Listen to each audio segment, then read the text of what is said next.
Right, I suppose it's time. Let's get started. So, yes, welcome to this webinar. Just before we get started, just to let everybody know that this webinar will be taking place in English. So, unfortunately, for any foreign speakers, I only speak the one language. So, yes, it'll take place in English.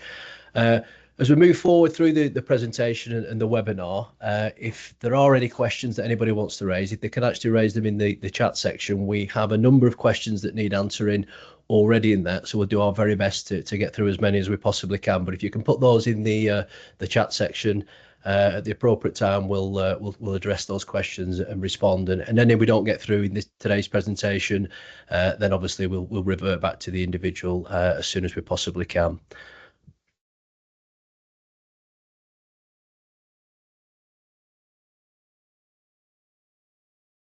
So just to introduce ourselves, today's presenters are myself, Jason Mayer. I'm the Assistant Managing Director here at Freightlink and CustomsLink.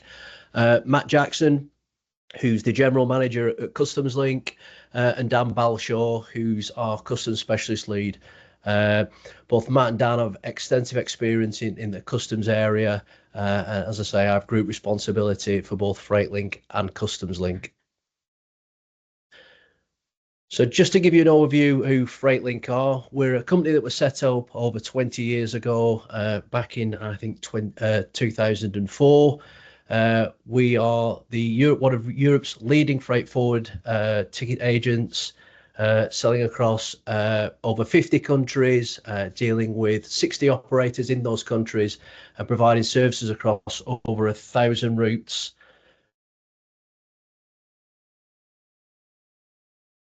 As I say, the company was set up in 2004, but there are actually three sides to our business. There's the Freightlink, which, as I mentioned, is the commercial freight forward ferrying tickets. We also have a freight forwarding arm, Reload, which was set up on the back of our customers' needs. While people were purchasing tickets to come into the UK and exiting the UK, they called us to book the ticket and quite often asked us if they could find us a load. So we basically set about trying to fill that empty space surrounding those vehicles so they could get back on to the UK or to Europe loaded. And following Brexit, we were set up CustomsLink. We identified that our customer base, which is normally a relatively small base in terms of amount of vehicles and crossings, that they may face some challenges in trying to get in and out of the UK following Brexit. So we set up a support mechanism to support our customers. Again, like Freightlink, a very digital-led solution, and that worked really well. And that has grown into what is now CustomsLink, which provides that custom service to all our freight ferry customers, but also stands and provides a service to our standalone custom service. As I've mentioned, we operate across a number of countries, 1,000 different routes. We operate a dedicated account management service, operating a booking online system, which operates 24/7. In the UK, we have a multilingual team, speaking over 12 languages from a service sales perspective, but also a custom services backup as well. We specialise in abnormal and special loads, and have a number of niche markets within the business, such as motorsports, exhibitions, etc. As I mentioned before, we're a very digital-led solution, and all our operations can be found through our virtual app. So all bookings and inquiries can be done via the app. As I mentioned before, we're primarily a freight forwarding commercial freight ferry ticket customer. But following Brexit, we identified that our customers would have some needs in terms of coming out of. So as part of that service, we provide port pass generator to enable people to use GMR, PBN and ELOs. As we all know, with the introduction of the S&B, the safety and security regulations, we also offer that online service as well as ICS2. And also manage port pass and ENS service. So basically all customs related requirements to buy a ferry ticket to get in and out of the UK and Europe, we provide those services through our web platform to enable our customers to get safely in and out, and more importantly, compliantly in and out of the UK and into Europe. Unfortunately, I have to disappear now. So what I'm going to do is pass you on to Matt and Dan, who are going to provide the presentation webinar for the custom service. So thank you for your time, and I hope you enjoy this webinar.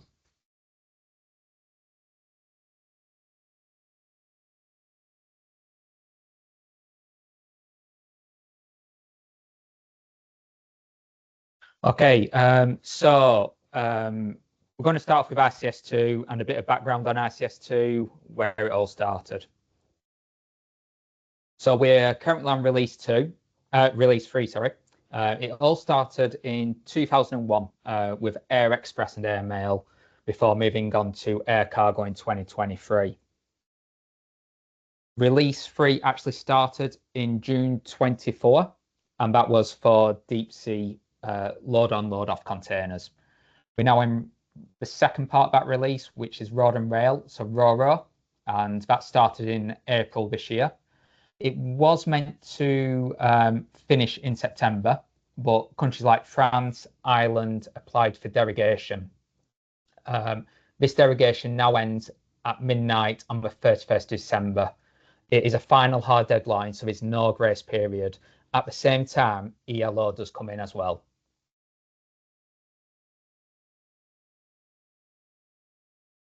We're going to move on to why the EU introduced ICS2. The Import Control System 2 was brought in by the EU to make borders safer, more secure, by requiring earlier and more detailed information about goods before they arrive.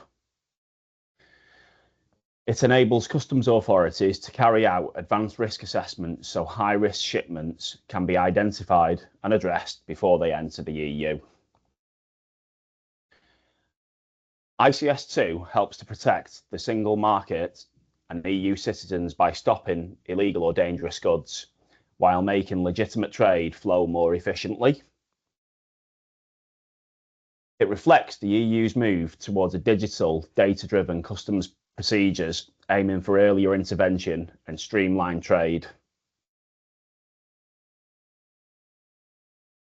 The key objectives are security, traceability, and data, so that the authorities can spot threats early and keep borders more secure. It helps to track goods throughout the entire supply chain, and it uses better data more fast and to get more smart customs decisions and a lot earlier on in the process. So we just want to move on now with an overview of ELO and its link to ICS2.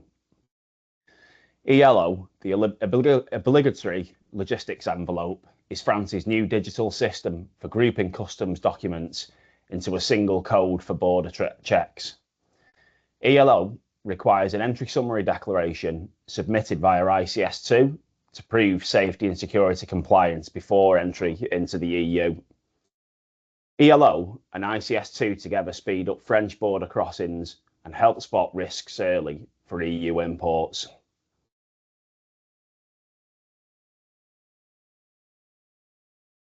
So we're going to dig deeper into ICS2 before we do touch on ELO. So like Matt's just said, ICS2 is the new cargo system for advanced screening. We have had ICS, which is the first version. This is the new version, and there is some changes compared to ICS1. It affects all carriers, freight forwarders, postal operators, basically anybody who's moving goods by freight means into the EU, Switzerland, Norway, or Northern Ireland. It covers all modes, so that's air, sea, road, rail, and post, so no mode is exempt. And if you don't provide this data, you do risk fines, delays, or block shipments. So you need to make sure you're accurate and that you file on time.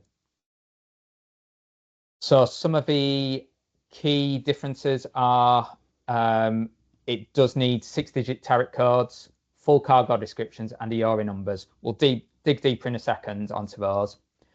It does need to be declared before loading, not just after departure or just before arrival at the departure port. You need to give time for customs controls to take place, and it is mandatory. ICS1, we found that people were not submitting into France, for example. It was a very relaxed border just after Brexit. Now it's being really enforced, especially with ELO coming in place. So the new data elements and key requirements, we're upping the tariff code from 4 to 6 digits, and this is for every item on the consignment. You need a full accurate description, so you don't bulk all the items together. It needs to be individual items listed. And the goods descriptions need to be very descriptive. ICS2 has these stop words. There's a big long list that the EU has provided. For example, if you entered auto parts, that will be a stop word and would not allow you to get a successful ICS2 ENS. You will need to use a description so that the border official could easily identify the cargo on board. For example, if you was using auto parts, you would need to put gearboxes for cars. That would be a more concise item description. You also need EORI numbers, and this is for carriers, consignees, and buyers. But also, if a buyer is different to the consignee, you need to list both. But if it's the same, you can list one.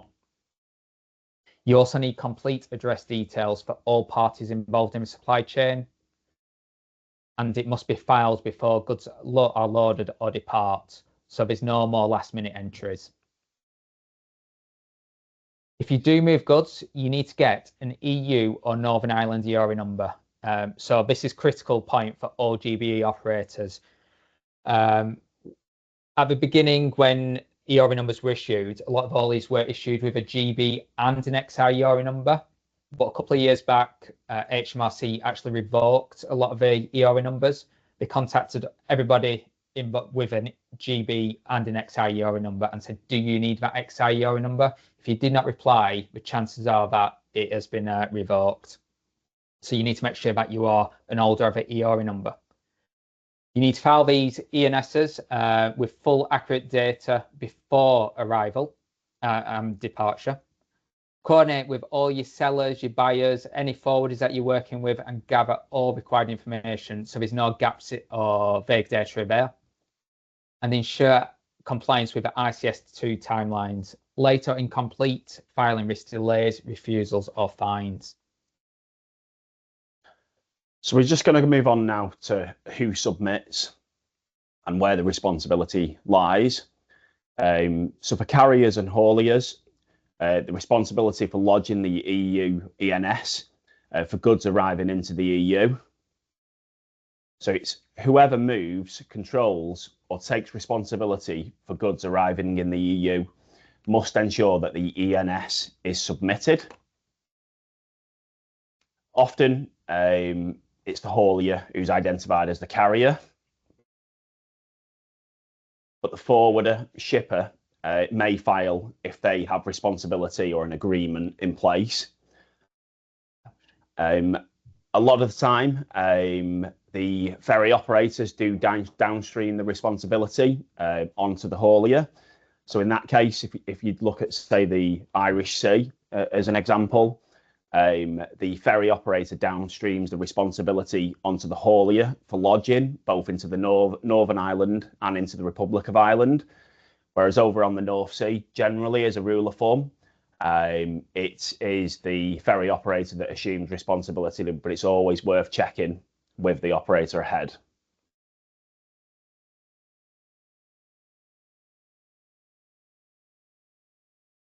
So we're going to move on now to understanding ELO. So what is ELO and why it matters so much for transport?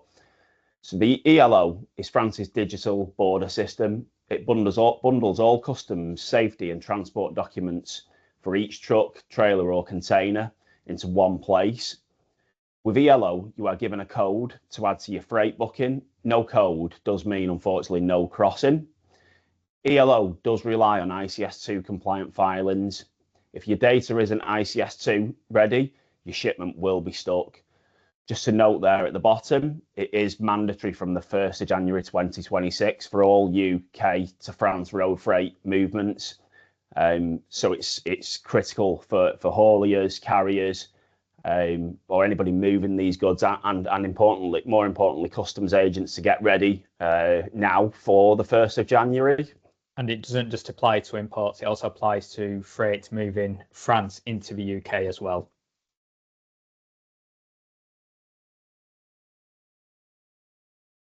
So how ELO connects declarations and shipments.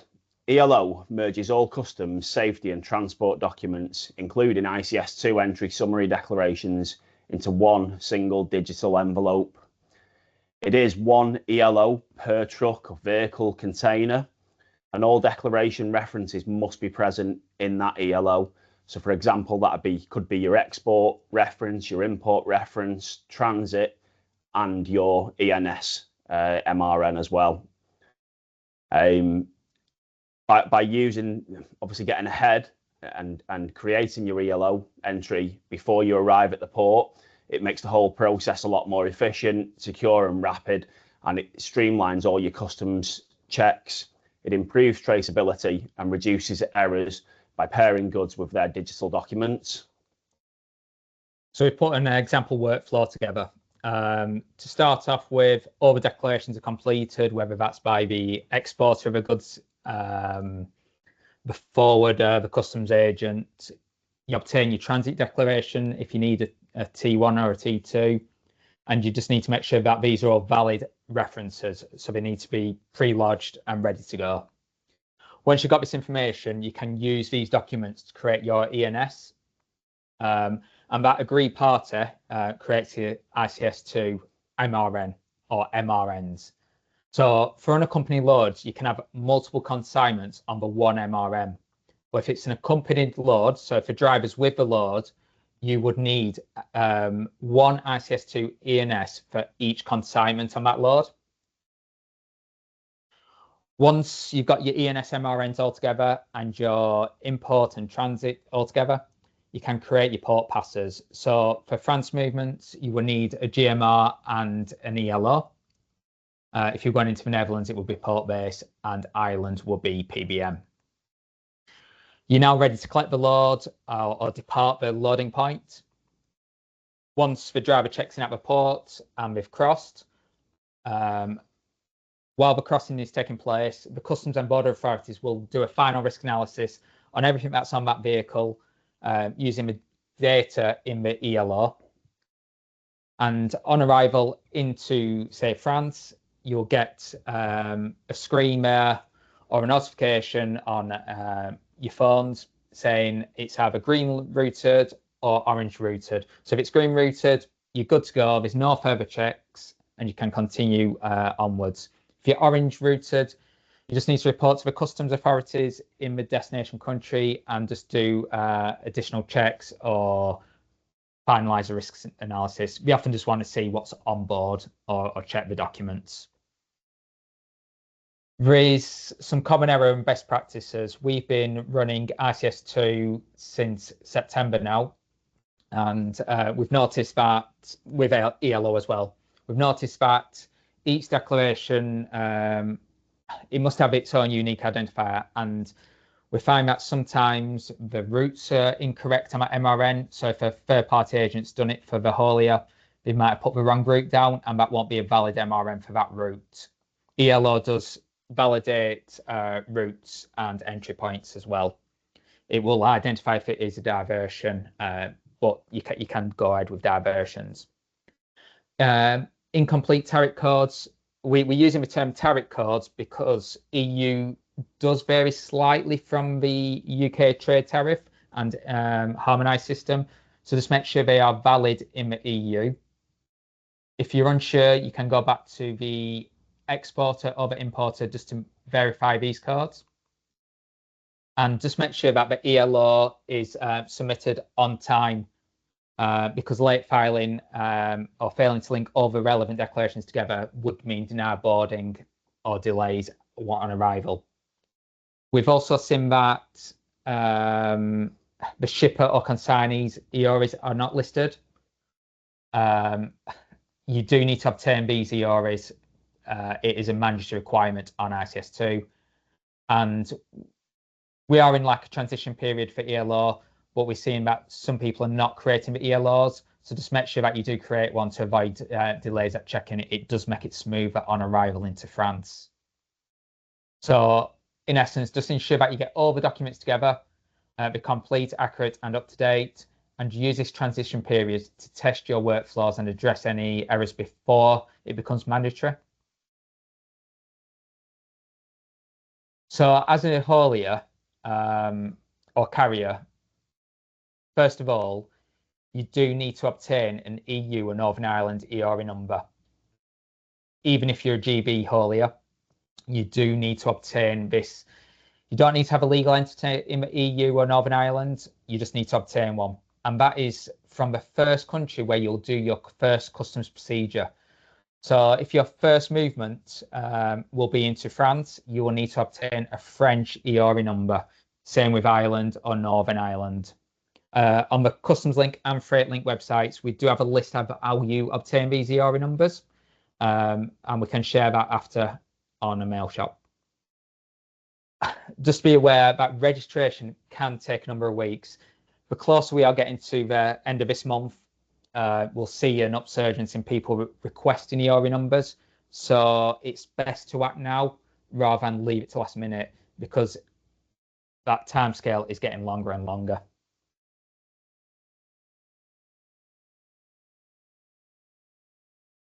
So as Dan's mentioned a couple of times previously there, some action points really to be prepared for January.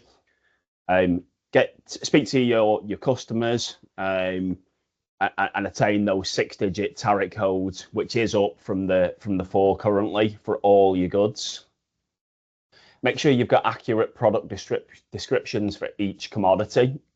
As Dan's mentioned a couple of times before, that the EU have brought in the stop words. So if you put very vague descriptions like automotive parts, auto parts, they will be stopped, and the declaration simply will not go anywhere. So make sure you speak to your customers there to get these accurate product descriptions. Shipper details and consignee details with the EORI number, and make sure that that is validated. Package information and quantities, and buyer and seller details where applicable.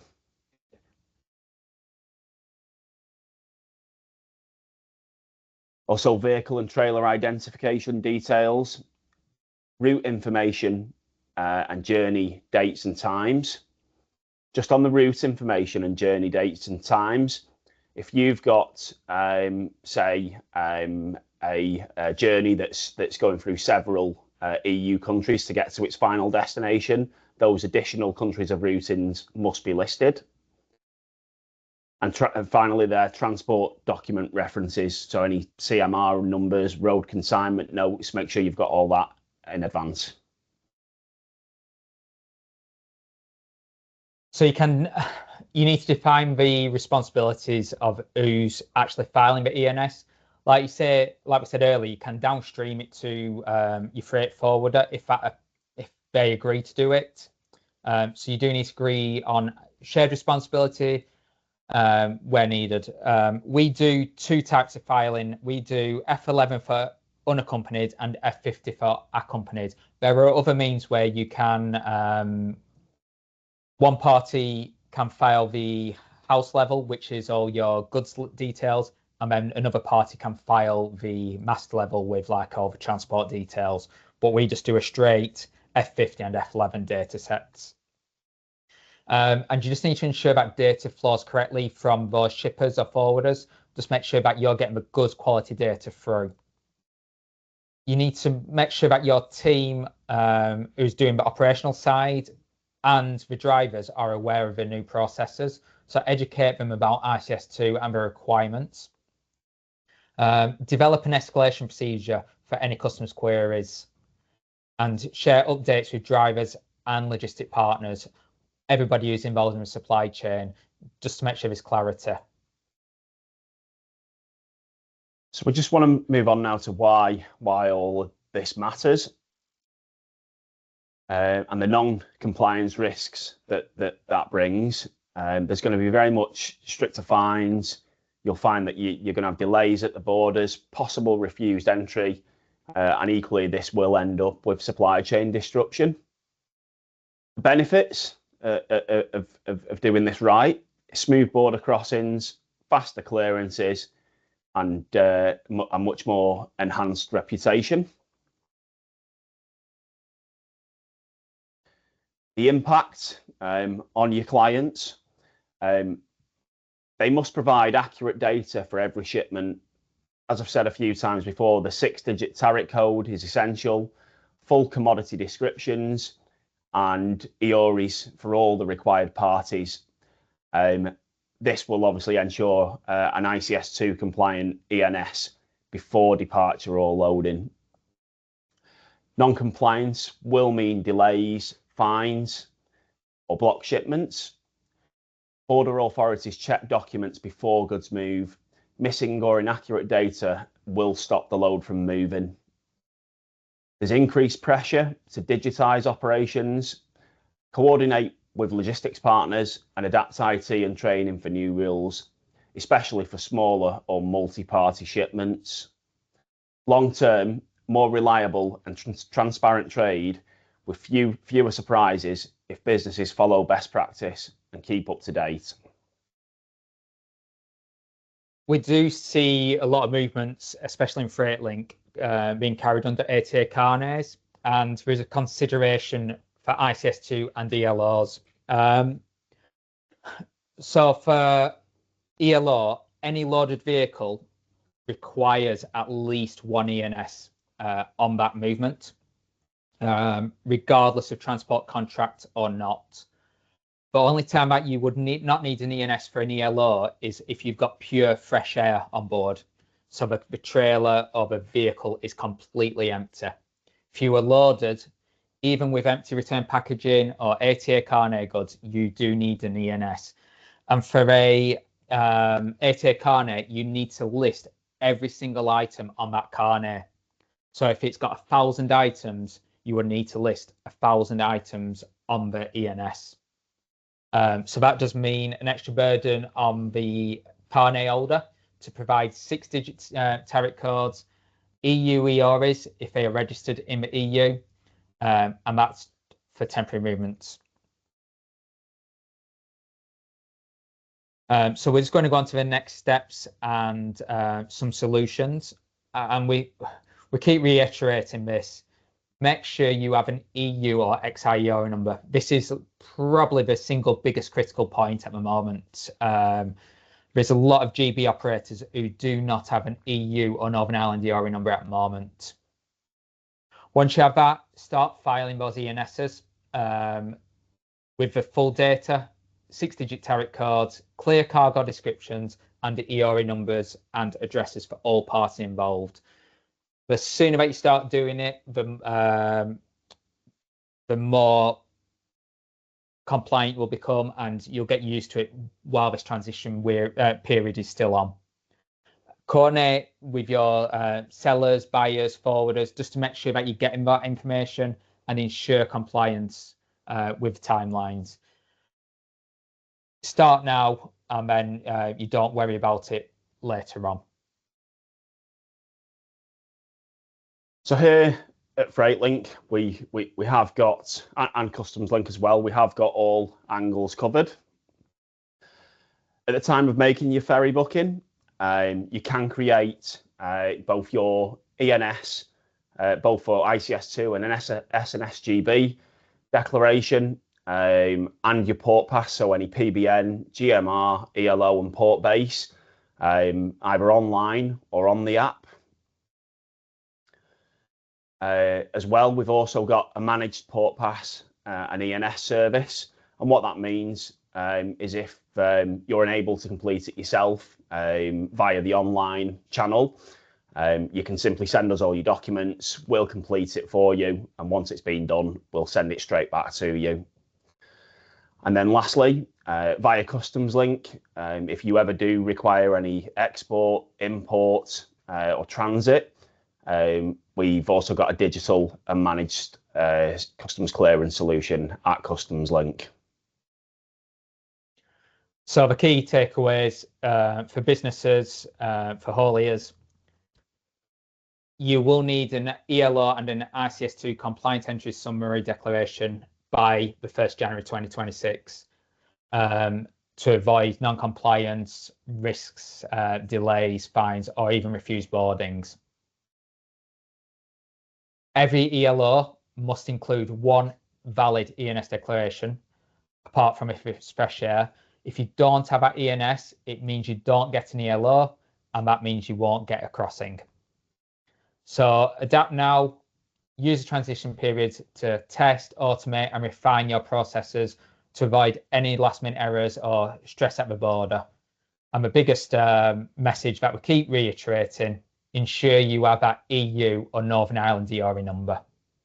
I hope that you've enjoyed the webinar and you found it insightful and helpful in regards to the upcoming changes with both ICS2 and ELO. That now concludes this webinar. Thank you very much for joining us today. Just one final message. Please start your preparations now for what's coming on the 1st of January. And just one last thing is don't leave it to the last minute. And that's the end of the presentation. Thanks again for joining us. Any questions, please do reach out to us. Thank you. Thank you.